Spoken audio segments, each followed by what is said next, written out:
Hi, my name is Hauntzer from Team Solo Mid, and this is my basic champion guide to Fiora. Generally in solo queue, I think Fiora is one of the strongest top laners still, just because she scales really well and she can snowball really hard, and pretty much no other champion can out split push her, like even Jax, I feel like. Basically, if she ever gets ahead in lane, she can just out split push the enemy top laner, and the other team can't really do much about it, so she's definitely a solid pick. So the way you play lane, or play Fiora in lane, is pretty much try to poke with your passive and Q as much as you can, and just make sure you can't get all in, and try to parry whatever engage that they have so you can get the stun off and like out trade your opponent. Usually you can't really do much unless you have items as Fiora, because she's like an item dependent champion. So once you get like Tiamat, I think you can win most matchups at that point, because it just gives her a lot of wave clear, and like an auto attack reset, it's just extra damage. So try to play safe early and then farm till late game, because nothing can beat you late game. Team fighting as Fiora is actually really interesting, because you can't just go all in on AD carry and like try to parry whatever CC they have at you. If they have a lot of CC on their team, you generally have to just be wary and wait till they actually use it on something else, and then try to flank the backline. And usually as Fiora, if you're fed or even like just decently farmed, you can easily like duel all of the backline at once. Basically your main goal is to try to ulti the carry and then proc it as many times as you can and parry any CC that comes your way. And if you get parried, or if you get CC'd by like a long range CC, you can parry it towards like another champion. It'll stun that champion too, so like you can use their CC to your advantage and like outplay a lot of situations in team fights. So I think the most important thing to know in Fiora is to be able to proc the passives like really efficiently, because if you can't do that, then you're losing a lot of damage in your kit. Just learn how to proc the passives like with your Q. Like your Q can actually dash really far and hits really far away, so if you can learn the range of your Q and proc the passives really well, then you can like out trade most people.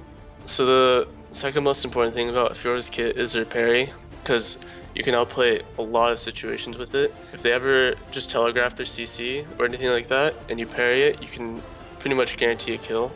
And the best way to use parry is obviously you want to parry the CC, but you also want to hit them with the W. The biggest thing that most people don't do is that they don't ulti as soon as the enemy's stunned, because if you ulti while you're parrying and you hit the parry, that means you pretty much just get like 2 free seconds to move around and hit the procs, and that's like a guaranteed all-in. For runes on Fiora, I like to go attack damage reds, armor yellows, flat CDR blues, and attack damage quints. I like to go flat AD instead of attack speed, because I feel like as Fiora you don't really need the attack speed if you can play her well and just proc all the passive stacks. I don't really get MR because you don't really need it, and CDR is just a really important stat. Masteries I like to run are 12-0-18. I like to get Fury, Feast, Vampirism, and Oppressor. I think Feast is really good for lane. Vampirism is really good because you have a life steal later on, and Oppressor is good because you get slows off your W and your E.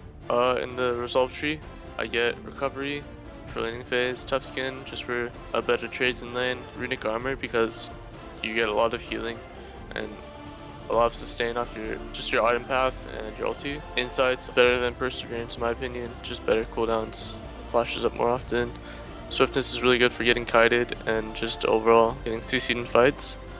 And Raspberry and Dying is the best out of the 3 keystones, because you proc it a lot in team fights, you do extra damage and you heal more.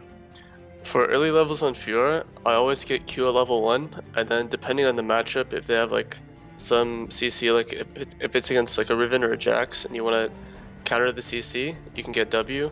If not, then you can just get E, and then at level 3 you always get the other one, so you have Q, W, and E at level 3.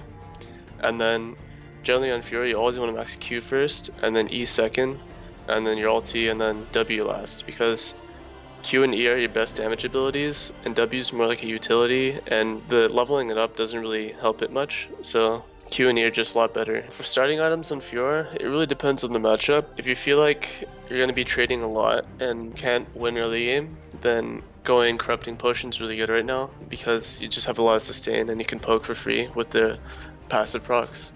But if you really want to go for like an all-in, I say Doran's Blade is still really good. So those are good for early game, and then later game, you always want to go for a Tiamat and into a Ravenous Hydra because Fiora has no inherent wave flare in her kit, so getting that item will help her farm and just push waves a lot faster. And then after that, you can go either Black Cleaver or Triforce.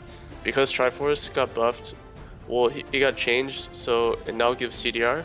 It's actually really good on Fiora because CDR is a really important stat. Black Cleaver is like a more solid build, it makes you more tanky, and it also got buffed with more damage, so it's not bad either, but Triforce is like more bursty. And then after that, you can get a BT if you're feeling you can snowball really hard, or like a GA or a Maw. Those are all really good items. And for boots, I think Merc Treads are really solid. This new CDR boots are really good too, and Ninja Tabi is really good if you're against an 80 heavy team. Thanks for watching. Make sure to check out my other videos at LolClass.com.